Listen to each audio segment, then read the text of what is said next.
1 2 இடங்களில் வந்து விசில் வரைஞ்சி போட்டிருக்கிறாங்க. விஜய்க்கு போகுது அப்படிங்கிறது வந்து ஒரு ஒரு ஒரு கட்டமைக்கப்படக்கூடியது.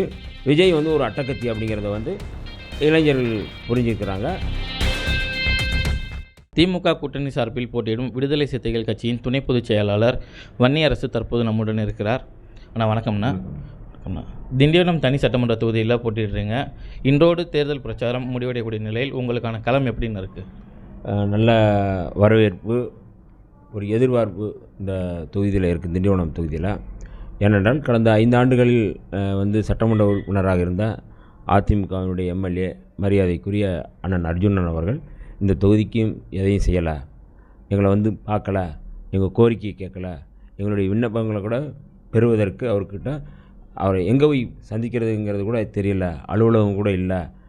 இந்த களம்ங்கிறது வந்து எனக்கான ஒரு களமாக மட்டுமல்ல, இந்த தொகுதி மக்களுக்கான ஒரு பெரிய வாய்ப்பான எதிர்பார்ப்பான ஒரு களமாக இருக்குது. இந்த களம் மக்களுக்கான களம், எனக்கான களம் மட்டுமல்ல அப்படிங்கிறத நான் வந்து தொகுதிக்குள்ளே வந்து இந்த கடந்த 1 மாதமாக நான் சுற்றுனதில் தெரிஞ்சுக்கிட்டேன்.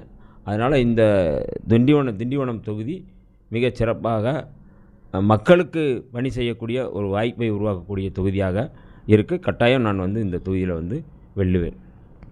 கடந்த முறை அதிமுகவுடைய சட்டமன்ற உறுப்பினராக இருந்த அர்ஜுனன் சட்டமன்ற அலுவலகம் கூட திறக்கவில்லை என்ற ஒரு குற்றச்சாட்டு இருக்குது. அது குறித்து நீங்கள் என்ன? இல்லை, அதை நான் வந்து போகிற இடங்கள்லாம் வந்து அந்த புகைப்படத்தை காட்டி தான் வந்து நான் வந்து சொல்கிறேன். ஒரு வீடுனா 1 மாதம் பூட்டி கிடக்கு அப்படின்னா 2 மாதம் பூட்டி கிடக்குன்னா அந்த வீடு எப்படி இருக்கும்? பால் அடைஞ்சு போயிருக்கும், பாம்பு இருக்கும், பூரான் இருக்கும், பள்ளி இருக்கும்.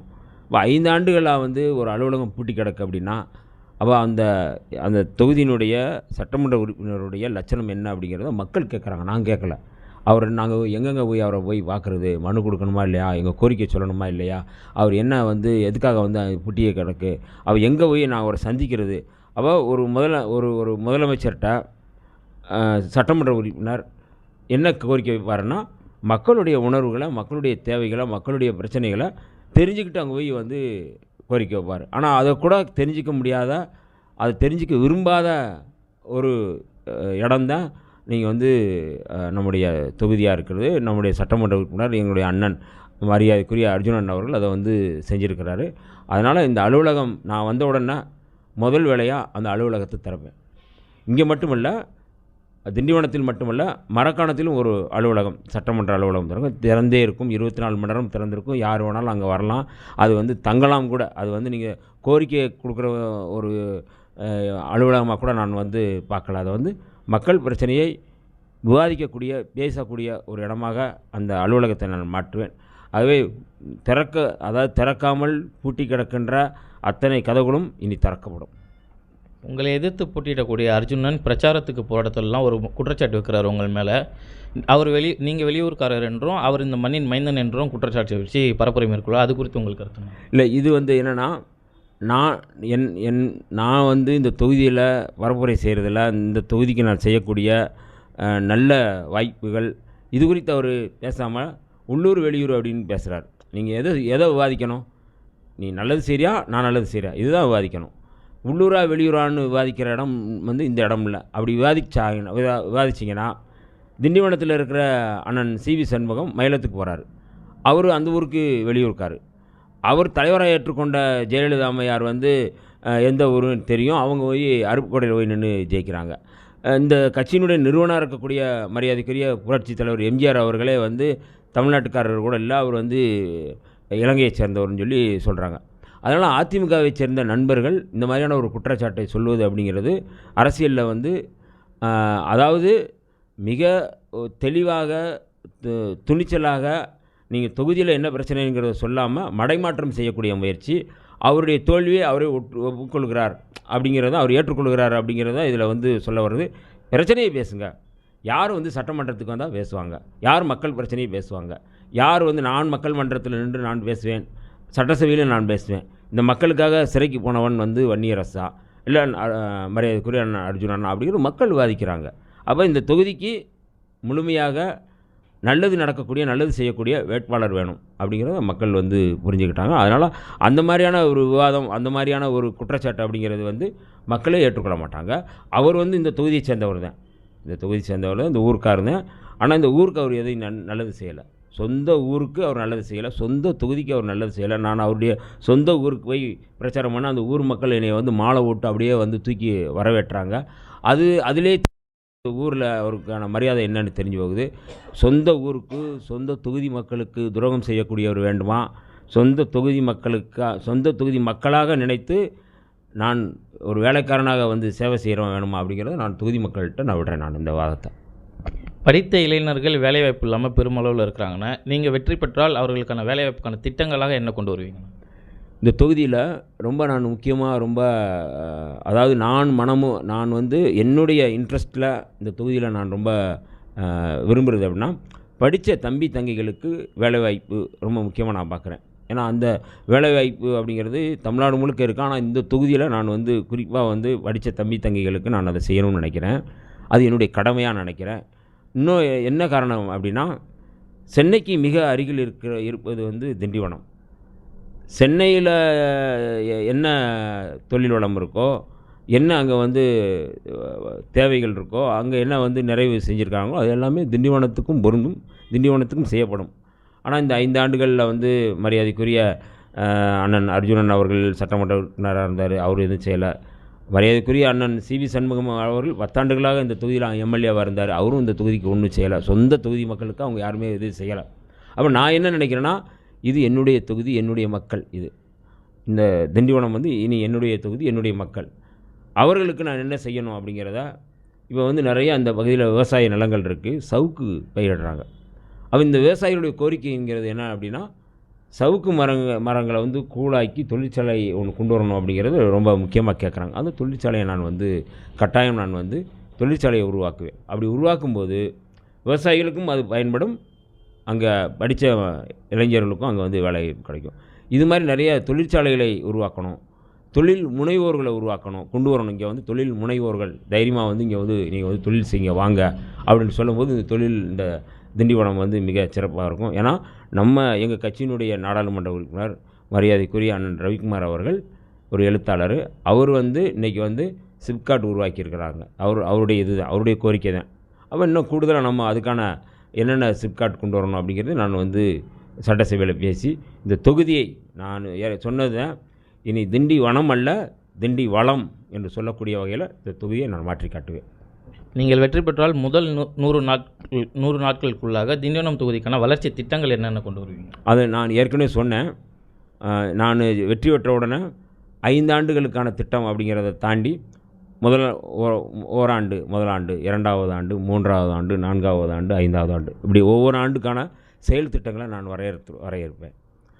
முதல் 100 நாள் நீங்கள் சொன்னது போல் முதல் 100 நாளுக்கான உடனடியாக நிறைவேற்றக்கூடிய திட்டங்கள் அப்படிங்கிறது ஒன்று இருக்குது. இப்போ நான் இங்கே வந்தவுடன் நிறைய பேர் தொகுதியில் இருக்கிறவங்க கேட்டாங்க, திண்டிவனத்தில் திமுக அரசு கொண்டு வந்திருக்கின்ற நிறைய நலத்திட்டங்களில் அவங்க வந்து மகிழ்ச்சியானது என்ன அப்படின்னா, திண்டிவனத்தில் ஒரு பேருந்து நிலையம், அந்த பேருந்து நிலையம் வந்து அன்னை இந்திரா காந்தி அவருடைய பேரில் இருக்குது. அங்கே இது வந்து கொஞ்சம் வெளியில் இருக்குது, அவுட்டரில் இருக்குது. இந்த பேருந்து நிலையத்திலிருந்து டவுனுக்கு போகிறதுக்கு, நகரத்துக்கு போகிறதுக்கு ஆட்டோவில் போகிறோம், இல்லைனா வேறு ஏதாவது வழி இல்லாமல் வேறு ஏதாவது பஸ்ஸை பிடிச்சி போக வேண்டியது நடந்து போகிறோம். அப்போ கிராமப்புறங்கள்லேருந்து வர்ற திண்டிவன தொகுதிக்குள்ளே கிராமப்புறங்கள்லேருந்து வர்ற மக்கள், ஏழை எளிய மக்கள், அவர்கள் அன்னாடங்காட்சிகள், அவங்களுக்கு ஒன்றுமே தெரில. அப்போ அவர்களுக்கு ஒரு இணைப்பு பஸ்ஸு, மினி பஸ் மாதிரி பஸ் ஸ்டாண்ட்லேருந்து டவுனுக்கு போகிறதுக்கான, நகரத்துக்கு போகிறதுக்கான ஒரு மினி பஸ்ஸு விடணும்னு கோரிக்கை வச்சுருக்காங்க.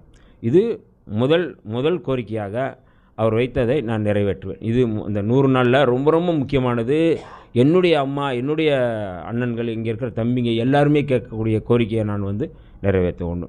2வது வந்து ரொம்ப முக்கியமாக நான் வந்து இந்த நகரம், இந்த தொகுதி முழுக்க நான் அலைஞ்சி தெரிஞ்சுக்கிட்டதில் என்ன அப்படின்னா வந்து, எல்லா தொகுதிகளுக்கும் சின்ன சின்ன குக்கிராமங்களில் மினி பஸ் வேணும்னு கேட்குறாங்க. அந்த மினி பஸ் நான் வந்து உடனடியாக நான் வந்து முதல்வர்கள்ட்ட சொல்லி சம்மந்தப்பட்ட அமைச்சர்கள்ட்ட பேசி அதை சட்டசபையிலையும் பேசி நான் வந்து கொண்டு வருவேன். 3வது, நிறைய இடங்களில் வந்து குக்கிராமங்களில் இன்னும் வந்து சாலைகள் தேவைப்படுது, போடணும், அது கூடுதலாக போடணும். ஏற்கனவே வந்து உள்ளாட்சி அமைப்புகள் மூலமாக போட்டிருக்கிறாங்க. அதில் வந்து சட்டமன்ற உறுப்பினர் அப்படிங்கிற முறையில் வந்து அண்ணன் அர்ஜுனன் அவர்கள் எதையுமே செய்யலை. அந்த சாலைகளை நான் வந்து போடுவேன் அப்படிங்கிறது. நான் வந்து ரேஷன் கடை சொல்கிறாங்க, நாடக மேடை, மயானக்குறை இப்படி வந்து அதை இந்த 100 நாளில் என்னென்ன செய்யணும் அப்படிங்கிறத நான் வந்து சொல்லியிருக்கேன். அந்த 100 நாளுக்குள்ளே முதல்ல வந்து வேலைவாய்ப்பு முகாம்களை வந்து எல்லா பகுதியிலும் நடத்துறதுக்கு நான் வந்து முயலும். அதனால் அந்த 100 நாள் அப்படிங்கிறது 100 நாள் வேலை திட்டமாக வந்து நான் அதை வந்து செயல்படுத்துவேன் நான். இளைஞர்களுடைய வாக்கு, அதிலும் குறிப்பாக மீனவ இளைஞர்களுடைய வாக்கு தாவேகா தலைவர் விஜய்க்கு செல்லக்கூடியதாக கருத்து கணிப்பில் கூறப்படுறாங்க. அது குறித்து உங்களுக்கு கருத்து? இல்லை, அதாவது இது கருத்து கணிப்பாக நான் பார்க்கல, கருத்து திணிப்பாக தான் நான் பார்க்குறேன் நான். ஏன்னா நான் தொகுதி முழுக்க நான் சுற்றி பார்த்துட்டேன். 1-2 இடங்களில் வந்து விசில் வரைஞ்சி போட்டிருக்கிறாங்க. 1-2 இடங்களில் வந்து தம்பிங்க நின்று பிரச்சாரம் பண்ணுறாங்க அப்படிங்கிறத நான் வந்து பார்க்குறேன். இதில் வந்து எந்த இடத்துலையும் வந்து அவர்கள் வந்து வாக்கை பிரிப்பாங்க, அதுவும் மீனவர்கள் வாக்கை பிரிப்பாங்க அப்படிங்கிறத வந்து நான் நம்பலை. ஏன்னா நான் மீனவ குப்பங்களில் இருக்கின்ற இளைஞர்களை சந்தித்து நான் வந்து பேசுகிறேன். அவங்க என்னை பார்த்த உடனே கை கொடுத்து பெரிய வரவேற்பு கொடுக்குறாங்க. அவங்க கோயிலுக்குள்ளே என்னை கூப்பிட்டு போய் எனக்கு திருநீர் பூசி என்னை வந்து வரவேற்று, நீங்கள் வந்து கூடங்குளம் அணு உலை போராட்டத்தில் நீங்கள் கலந்துக்கிட்டீங்க, நீங்கள் ஜெயிலுக்கு போனீங்க அப்படிங்கிறத வந்து அவங்க வந்து அவங்களே சொல்கிறாங்க. நான் வந்து இதை சொல்லலை. ஏன்னா அந்த கூடங்குளம் அணு உலை எதிர்ப்பு போராட்டத்தில் மரியாதைக்குரிய அண்ணன் அங்கே இருக்கிற மக்களோடு உதயகுமாரன் போன்றவர்களோடு நான் இணைந்து அங்கே போராடிய போது ஓராண்டும் நடத்திய போராட்டத்தில் நான் கலந்துருக்கிறேன். தனித்தனியாக நடத்திய போராட்டத்தில் விடுதலை சிறுத்தைகள் நாங்கள் வந்து கலந்துருக்கிறோம். நான் கலந்துருக்கிறேன், எங்களுடைய தலைவர் அண்ணன் திருமாவளவன் அவர்கள் கலந்துக்கிட்டாங்க. அப்படிப்பட்ட போராட்டத்தில் நான் கைது செய்யப்பட்டு 1 மாதம் நான் வந்து திருச்சி சிறையில் இருந்தேன். இதெல்லாம் வந்து மீனவ இளைஞர்கள், மீனவ தம்பிகள் வந்து என்கிட்ட வந்து பேசுகிறாங்க. அது மட்டும் இல்லை, தமிழ்நாடு முழுக்க மீனவர்கள் பிரச்சனைக்காக குரல் கொடுக்கக்கூடிய முதல் இயக்கம் விடுதலை சிறுத்தைகள். வன்னியரசு வந்து அங்கே இருப்பான் அப்படிங்கிறது எல்லாருமே இளைஞர்கள் பூரா தெரிஞ்சுக்கிறாங்க. அதனால் வந்து இன்னும் கூடுதலாக வந்து சிங்கள இராணுவம் தாக்குதல் நடத்தும் பொழுது அந்த தாக்குதலை எதிர்த்து மீனவர்கள் ஆதரித்து போராட்டம் நடத்திய இயக்கம் விடுதலை சிறுத்தைகள். அதில் முதல் களத்தில் இருக்கக்கூடியது அண்ணன் திருமாவளவன் அவர்களோடு இணைந்தது வன்னியரசு அப்படிங்கிறது அவர்கள் சொல்கிறாங்க. அப்போ என்னை பற்றி நல்லா தெரிஞ்சுக்கிட்டாங்க. என்னுடைய வன்னியரசுன்னு வந்து அவங்க வந்து போடும்போது என்னென்ன போராட்டங்கள் இருக்குது அப்படிங்கிறத வந்து அவங்க வந்து நெட்டில் போய் பார்த்துட்டு அதெல்லாம் வந்து என்கிட்ட பிரிண்ட் அவுட் எடுத்து இந்த மாதிரி காட்டுறாங்க. அதனால் வந்து விஜய்க்கு போகுது அப்படிங்கிறது வந்து ஒரு ஒரு ஒரு கட்டமைக்கப்படக்கூடியது. களத்தில் நிற்கக்கூடியது நிற்கக்கூடிய கள போராளி அப்படின்னா வன்னியரசு தான். விஜய் வந்து ஒரு அட்டகத்தி அப்படிங்கிறத வந்து இளைஞர்கள் புரிஞ்சிருக்கிறாங்க. அது வந்து களத்தில் வந்து நான் வந்து அதை தெரிஞ்சுக்கிறேன் நான்.